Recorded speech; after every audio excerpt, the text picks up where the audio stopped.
সুপ্রিয় শিক্ষার্থীবৃন্দ, তোমরা ভালো আছো সবাই?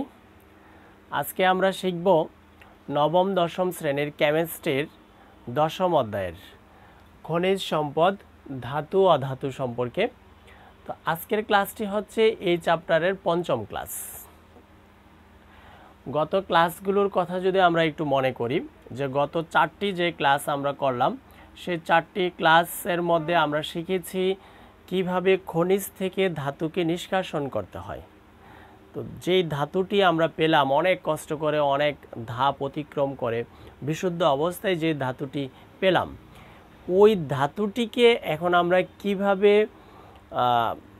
আমাদের কাছে যত্ন সহকারে রাখবো, ওই ধাতুটিকে কিভাবে আমরা বেশি দিন ব্যবহার করতে পারবো, তাদেরকে নিয়ে মূলত হচ্ছে আজকের ক্লাসটি।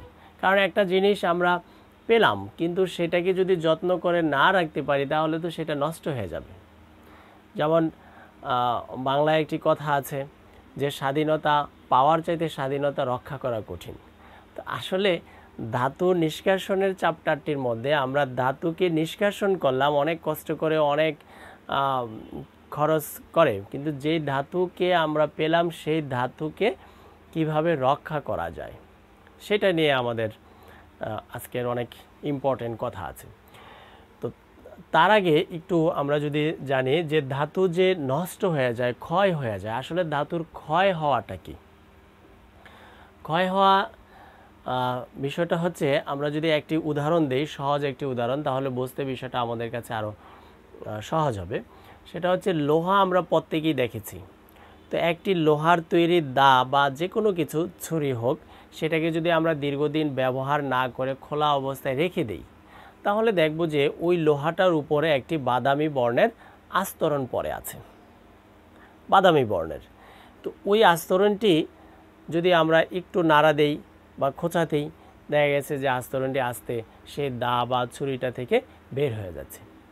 তাহলে এই যে যতটুকু অংশ দা বা ছুরি থেকে বের হয়ে গেল, এটাই কিন্তু অপসারিত হয়ে গেল, নষ্ট হয়ে গেল, ক্ষয় হয়ে গেল।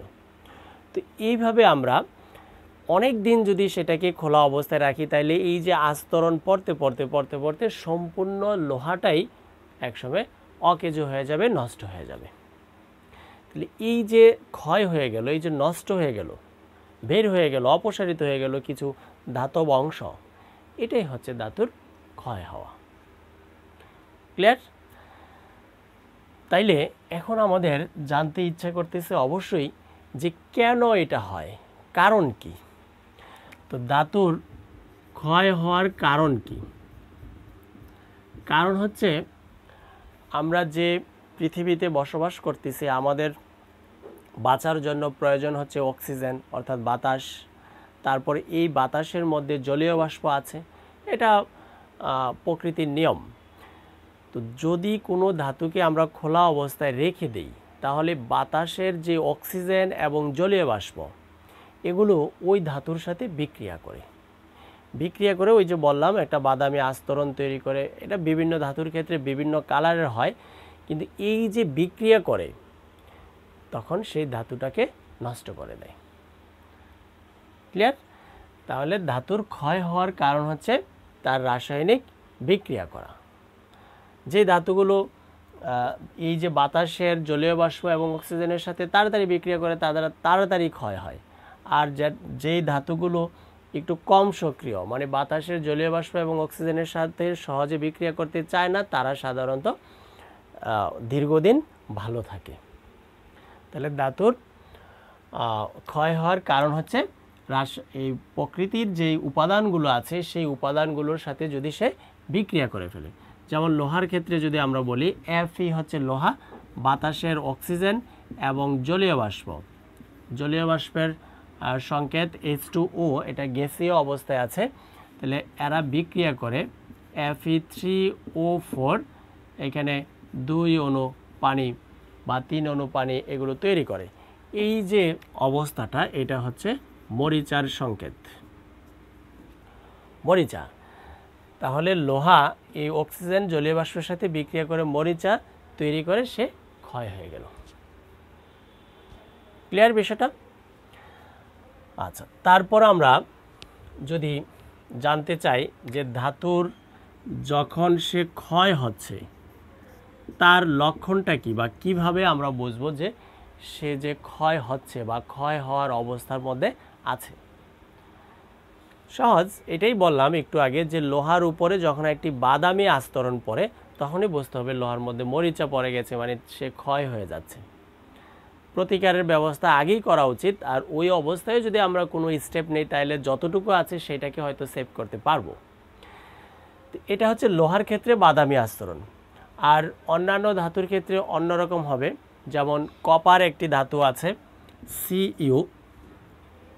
এই কপার ধাতু লোহার তুলনায় কম সক্রিয়, কিন্তু তাকেও যদি আমরা দীর্ঘদিন রেখে দিই তার উপরও একটি আবরণ পড়বে এবং নষ্ট হয়। তো সেই ক্ষেত্রে কপার অক্সিজেনের সাথে বিক্রিয়া করে কপার অক্সাইড তৈরি করে, কপার অক্সিজেনের সাথে বিক্রিয়া করে কপার অক্সাইড তৈরি করে, যার বর্ণ কালচে বাদামি টাইপের বা সবুজ টাইপের হয়।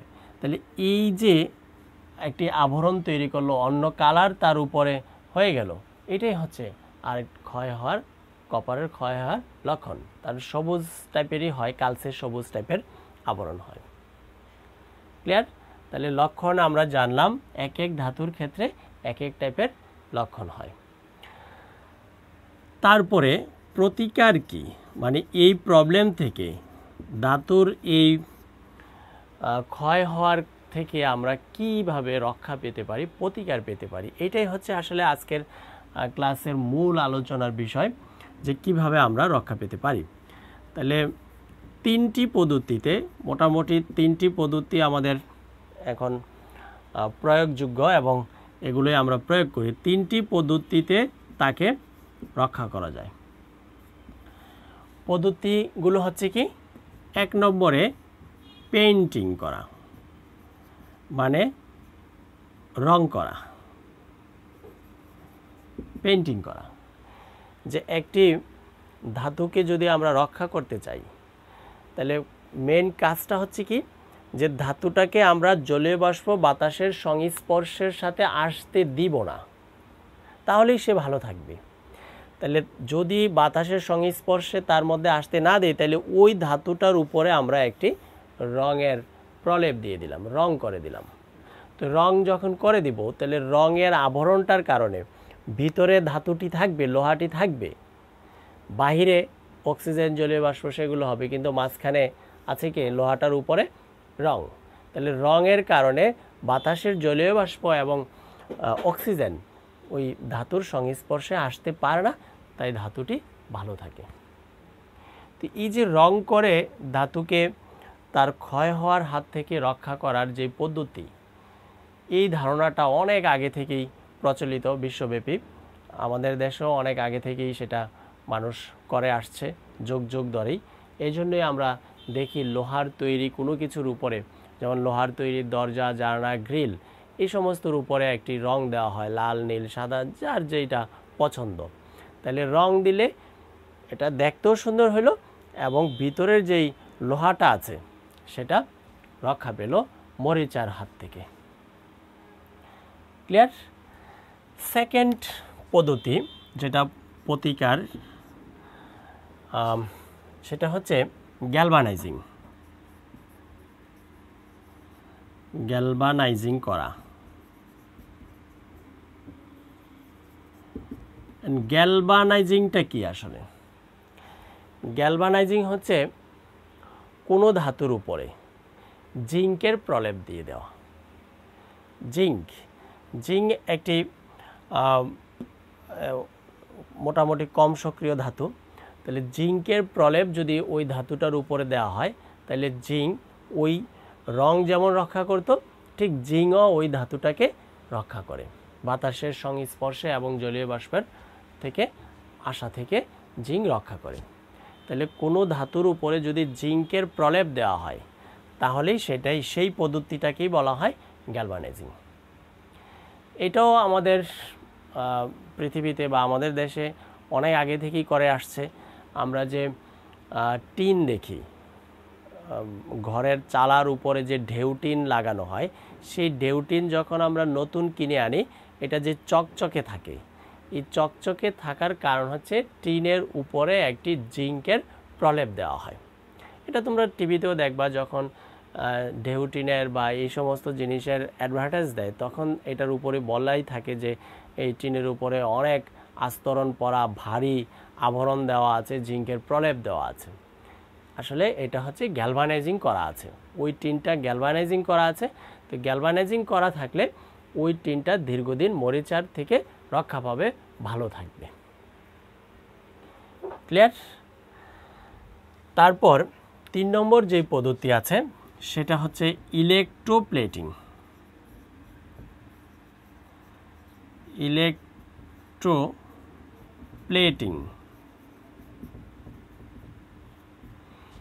ইলেকট্রোপ্লেটিং হচ্ছে এটাও একটি ধাতুর উপর আরেকটি ধাতুর প্রলেপ দেওয়া, অনেকটা গ্যালভানাইজিংয়ের মতোই শুনতে মনে হলো, একটু ভিন্নতা আছে, ভালো করে খেয়াল করতে হবে। একটি ধাতুর উপর অন্য একটি ধাতু, এখানে কোনো নির্দিষ্ট নাই যে জিঙ্কের প্রলেপ দিতে হবে, আর ওইটা হচ্ছে জিঙ্কেরই প্রলেপ দিলে তখন সেই নামটা হয়ে যাবে গ্যালভানাইজিং। আর যখন আমরা একটি ধাতুর উপর অন্য আরেকটি যে কোনো ধাতুর প্রলেপ দিব, তো এই প্রলেপ দেওয়ার বিষয়টা হইতে হবে অবশ্যই তড়িৎ বিশ্লেষণের সাহায্যে, মানে ইলেকট্রোলাইসিস পদ্ধতির মাধ্যমে। হ্যাঁ, তো তড়িৎ বিশ্লেষণ কি সেটা আমরা অনেক আগে থেকেই জানি, তারপরও আজকে আরও ডিটেলস কথা বলবো। তাহলে একটি ধাতুর উপর অন্য একটি ধাতুর যদি তড়িৎ বিশ্লেষণের সাহায্যে প্রলেপ দেওয়া হয়, ওই পদ্ধতির নামই হচ্ছে ইলেকট্রোপ্লেটিং। তাহলে অন্য ধাতুর যে প্রলেপ দিব, অবশ্যই যেই ধাতুর উপরে অন্য ধাতুর প্রলেপ দিচ্ছি, তাহলে উপরে যে প্রলেপটা দিচ্ছি সেই ধাতুটি ভিতরের ধাতু থেকে কম সক্রিয় হতে হবে, কারণ সে তো তাকে রক্ষা করবে। এখন যাকে রক্ষা করার দায়িত্ব দিলাম সেই যদি আগে বিক্রিয়া করে নষ্ট হয়ে যায়, তাহলে রক্ষা করবে কিভাবে? এই জন্য এটা মাথায় রাখতে হবে যে একটি ধাতুর উপর অন্য একটি ধাতুর যে প্রলেপ দিব সেটা হইতে হবে তড়িৎ বিশ্লেষণের সাহায্যে, এবং হইতে হবে উপরের ধাতুটা যার প্রলেপ দিব তার সক্রিয়তা কম। তাহলেই আমাদের কাছে বিষয়টা ক্লিয়ার হয়ে যাবে এবং আমরা এই ইলেকট্রোপ্লেটিং এগুলো করতে পারবো। ঠিক আছে? তো এই ইলেকট্রোপ্লেটিং নিয়ে আমাদের পরে আরও কথা আছে। খুব ইম্পর্টেন্ট একটা প্রশ্ন, যে লোহার চাবির উপর কপারের প্রলেপ দেওয়া, এটা প্রায় পরীক্ষার মধ্যে আসে। এটা লোহার চাবি বলতে পারে অথবা লোহার চামচ বলতে পারে। তো লোহার চাবি অথবা চামচ, তার উপরে যদি আমরা কপারের একটি প্রলেপ দিয়ে দিই, তাহলে লোহার তুলনায় কপার তো কম সক্রিয়, ওই কপারটি লোহাটিকে দীর্ঘদিন ভালো রাখবে এবং দেখতেও সুন্দর লাগবে। কারণ লোহার কালারের তুলনায় কপারের কালার একটু তামাটে কালার, লালচে তামাটে, এটা দেখতেও সুন্দর এবং এটাকে সেভ করবে। ঠিক আছে? তাহলে আমরা এখন দেখব লোহার চাবির উপর কপারের কিভাবে প্রলেপ দেওয়া হয়। আসলে এই প্রলেপ দেওয়ার পদ্ধতিটাই হচ্ছে এই ইলেকট্রোপ্লেটিংয়ের মাধ্যমে। ক্লিয়ার? তাহলে ইলেকট্রোপ্লেটিংটাও বিষয়টা আমাদের কাছে ক্লিয়ার হবে এই প্রশ্নটা যখন সলভ করতেছি। আর লোহার চাবির উপর কিভাবে প্রলেপটা, সেই পদ্ধতিটাও আমরা জেনে যাচ্ছি। তাহলে কপারের চাবির উপর কপারের প্রলেপ দেওয়া।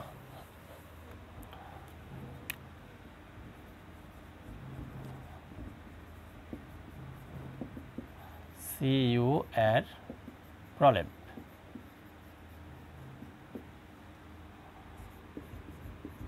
তো প্রলেপ দেওয়ার জন্য আমরা ইলেকট্রোপ্লেটিং বা বিষয়টা যেহেতু তড়িৎ বিশ্লেষণের মাধ্যমে করতে হবে, তাহলে একটি পাত্র লাগবে, মানে কাচের তৈরি বিকার। একটি কাচের তৈরি বিকার নিলাম আমরা।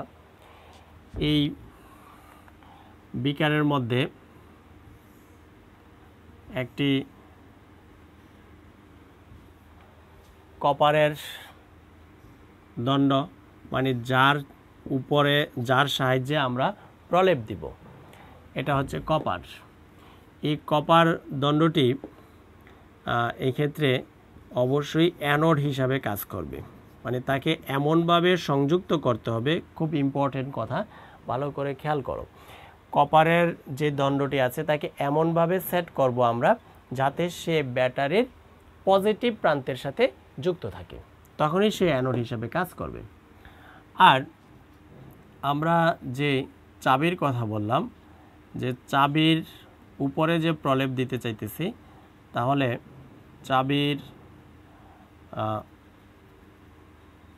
চাবিটাকে এখানে আমরা রাখব ব্যাটারির অপর প্রান্ত, অর্থাৎ চাবি এটা লোহার তৈরি এবং চাবিটি কাজ করবে ক্যাথোড হিসাবে। অর্থাৎ চাবিটিকে এমনভাবে সেট করব যাতে সে ব্যাটারির ঋণাত্মক প্রান্তের সাথে যুক্ত থাকে। অর্থাৎ আমরা এই ব্যাটারি তার মধ্যে দিয়ে দিলাম, তাহলে এইখানে হবে নেগেটিভ, এদিকে হবে পজিটিভ। ব্যাটারির ধনাত্মক ঋণাত্মকের সাথে তাকে যুক্ত করে দিলাম।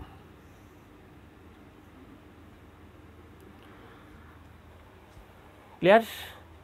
এবার আরও একটু কাজ আছে। এই অবস্থায় ব্যাটারি চালনা করলেও আসলে তড়িৎ বিশ্লেষণ হবে না, কারণ তড়িৎ বিশ্লেষণ হওয়ার জন্য আয়ন লাগবে। এটা আমরা গত ক্লাসেও বলেছিলাম, আয়ন লাগবে।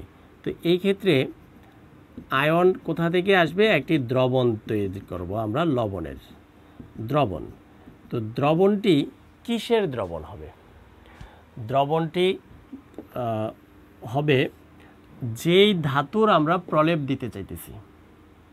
খেয়াল করো, আমরা লোহার উপরে দিব কি? কপারের প্রলেপ। এই যে কপারের প্রলেপ মানে উপরে কপার, এবং এইখানেও ওই চিন্তা করেই আমরা অ্যানোডের মধ্যে কপার দণ্ড নিয়েছি। তাহলে দ্রবণটি অবশ্যই কপার সালফেট হইতে হবে। যদি আমরা এখানে সিলভার মানে রূপার প্রলেপ দিতে চাই, তাহলে এখানে নিব সিলভার সালফেট। যদি স্বর্ণের প্রলেপ নিতে চাই, তাহলে স্বর্ণের সালফেট দ্রবণ নেব। মানে যার প্রলেপ দিব আমরা সেই ধাতুর সালফেট লবণ দিয়ে দ্রবণ তৈরি করব। ক্লিয়ার? তো এই অবস্থায় যদি আমরা ব্যাটারির সুইচ অন করে দেই এবং প্রক্রিয়াটি চলতে থাকবে, কিছুক্ষণ পর দেখা যাবে যে এই চাবিটির উপরে, চাবিটি ছিল এতক্ষণ লোহার, তার উপরে কপারের একটি প্রলেপ পড়ে আছে।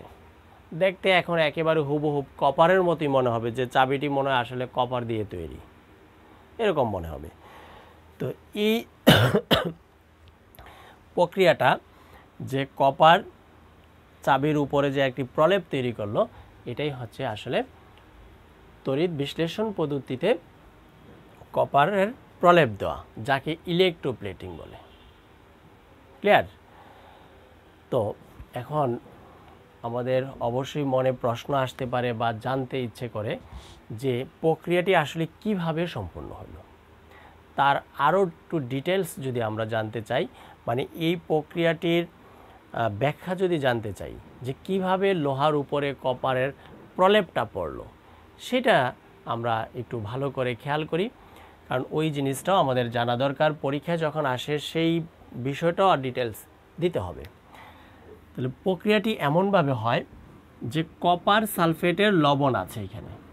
তো কপার সালফেটের লবণ মানে যেহেতু এটা দ্রবীভূত অবস্থায় আছে, তো কপার আয়ন +2 এবং সালফেট SO4 -2 আকারে এখানে আছে।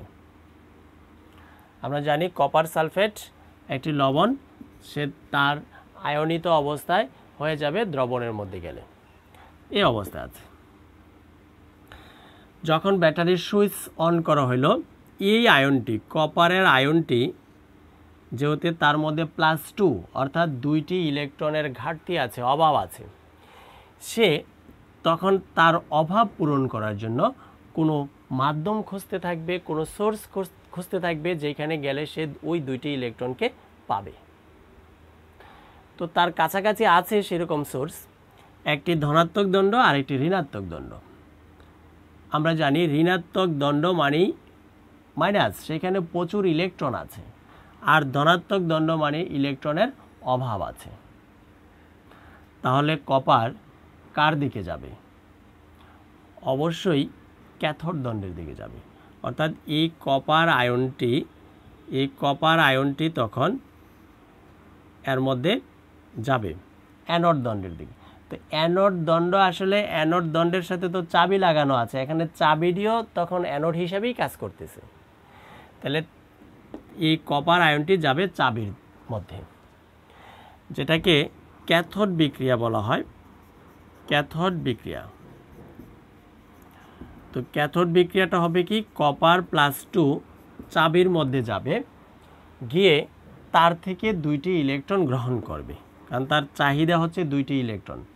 2টি ইলেকট্রন গ্রহণ করে কপার পরমাণুতে পরিণত হবে।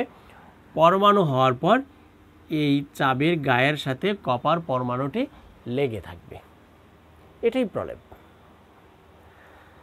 তো এই এখানে একটি আয়ন গেল, কিন্তু দ্রবণের মধ্যে যেই জায়গা থেকে কপার আয়নটি গিয়ে চাবিতে লেগে গেল, ওই জায়গায় তো একটি গ্যাপ সৃষ্টি হলো, একটি শূন্যতা তৈরি হলো। সেই শূন্যতাটি পূরণ করার জন্য এখানে যে অ্যানোড হিসাবে আমরা কপার দণ্ড দিয়েছিলাম, এই অ্যানোড দণ্ডের মধ্যে, কপার দণ্ডের মধ্যে অসংখ্য আবার কপারের পরমাণু আছে। তাহলে ওই কপার পরমাণুগুলো চলে আসবে দ্রবণের মধ্যে ওই শূন্যতাটি পূরণ করার জন্য। কারণ প্রকৃতির নিয়মই হচ্ছে কোনো শূন্যতা মেনে নেয় না, সেখানে যদি শূন্যতা পূরণ করার মতো কোনো সুযোগ থাকে তাহলে সেই শূন্যতাটা পূরণ হয়ে যায়। পূরণ করার জন্য চারপাশ থেকে অন্য কেউ আসে। এই কপার আয়নটি যখন চাবিতে চলে গেল, এই শূন্যতা পূরণ করার জন্য এখান থেকে অ্যানোড থেকে একটি কপার পরমাণু দ্রবণে আসবে। তো পরমাণু কখনো আবার সরাসরি দ্রবণের মধ্যে আসতে পারে না, তাকে আয়নে রূপান্তরিত হয়ে দ্রবণে আসতে হয়। তাহলে কপার 2টি ইলেকট্রন যদি ছেড়ে দেয় তখন কপার আয়ন হয়, অর্থাৎ সে দ্রবণে এই Cu+2 আকারে দ্রবণের মধ্যে আসে। তো 2টি ইলেকট্রন এখানে অ্যানোড দণ্ডের মধ্যে রেখে দ্রবণের মধ্যে চলে আসলো, ওই শূন্যতাটি তখন ফিল আপ হইল। কিন্তু আরেক প্রবলেম, এখানে আসার পর এই কপার আয়ন তার আবার এই জায়গা ভালো লাগে না, সে তখন তার আবার পুনরায় অভাব পূরণ করার জন্য চেষ্টা করে। তো ওই অভাবটুকু পূরণ করার জন্য এইবার এই কপার আয়নটিকেও কোথায় যাইতে হবে? ক্যাথোডের দিকে যাইতে হবে, অর্থাৎ চাবির মধ্যে যাইতে হবে।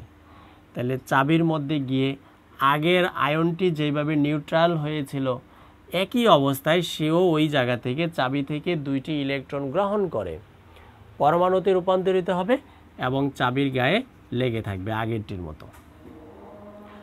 আবার এইখানে অভাব দেখা দিল, শূন্যতা তৈরি হইল, ওই শূন্যতা পূরণ করার জন্য পাশের থেকে আরেকটি পরমাণু আসবে,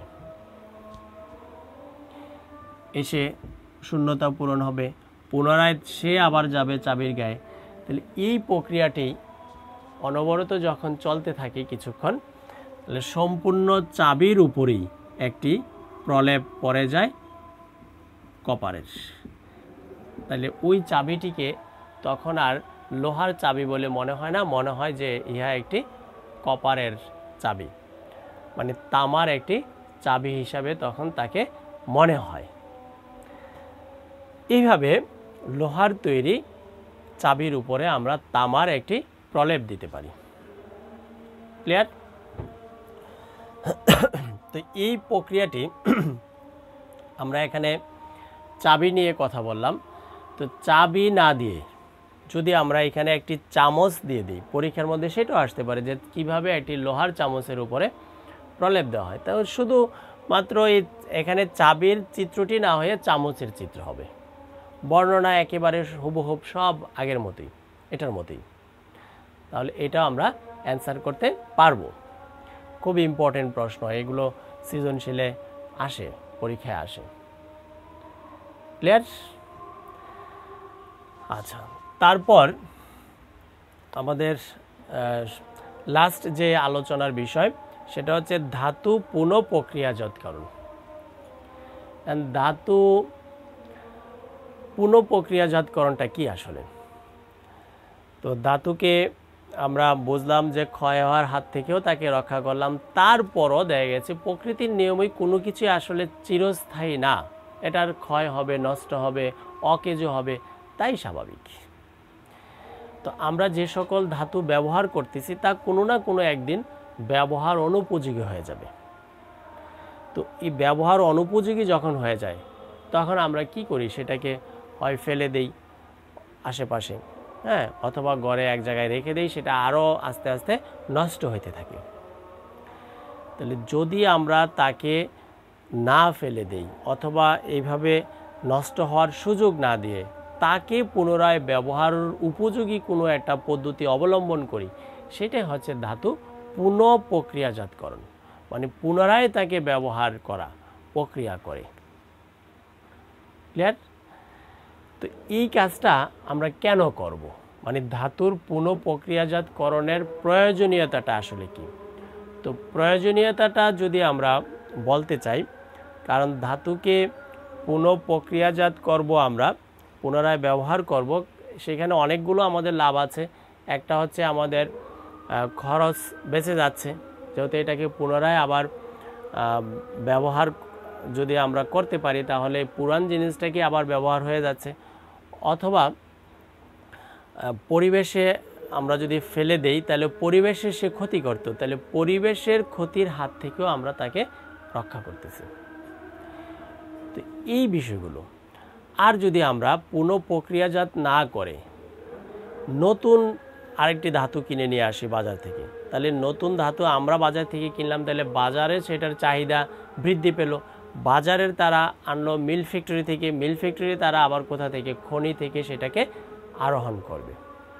তাহলে শেষ পর্যন্ত চাপটা কোথায় যাচ্ছে? খনিজ পদার্থের উপরে, প্রকৃতির উপরে সেই চাপ যাচ্ছে।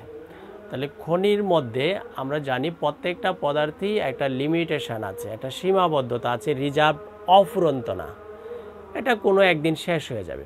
তাহলে আমরাই যদি এখন খনির সকল সম্পদ শেষ করে ফেলি তাহলে নেক্সট জেনারেশন, ভবিষ্যৎ পৃথিবীতে যারা আসবে 100 বছর, 200 বছর, 300 বছর পরে, তাহলে তখন তাদের কি ব্যবহার করবে, সেই বিষয়টা একটা রাখতে হবে। আর একটা হচ্ছে এগুলো পরিবেশেরও ক্ষতি করতেছে, তাহলে ক্ষতি যাতে না করতে পারে সেই পদার্থগুলোকে আমরা পুনরায় ব্যবহার করব। এই জন্য আমরা যদি ওই পদার্থগুলোকে পুনরায় ব্যবহার করি, অনেক সময় হুবহুবভাবে আমরা ব্যবহার করতে পারবো না, তাকে একটু প্রসেসের মাধ্যমে, প্রক্রিয়ার মাধ্যমে ব্যবহার করতে পারি, অথবা তাকে ফ্যাক্টরিতে এই পুরান পদার্থগুলোকেই গলায়া আবার নতুন পদার্থ নতুন শেপে তৈরি করতে পারি। তো এই জন্য উন্নত দেশগুলোতে এখন এই পুরান পদার্থগুলোকে পুনঃপ্রক্রিয়াজাতকরণের ব্যাপারে অনেক জোরালো ভূমিকা রাখতেছে। যেমন আমেরিকাতে 21% কপার তারা পুনরায় ব্যবহার করে, এটা বাধ্যতামূলক এদের দেশে। ইউরোপের দেশগুলোতে দেখা গেছে 60% অ্যালুমিনিয়াম যে ধাতু আছে সেই অ্যালুমিনিয়াম ধাতুর 60% তারা পুনরায় ব্যবহার করে। তো আমাদের দেশেও এগুলোর চর্চা হওয়া উচিত। দিন দিন আসলে এই ধাতুকে পুনরায় ব্যবহার করার প্রচলন চালু হচ্ছে, এটা অবশ্যই আমাদের জন্য কল্যাণকর। তো এই ছিল আমাদের আজকের আলোচনার বিষয়। তো এতক্ষণ মনোযোগ সহকারে ক্লাসটি দেখার জন্য অসংখ্য ধন্যবাদ। ভালো থাকো সবাই।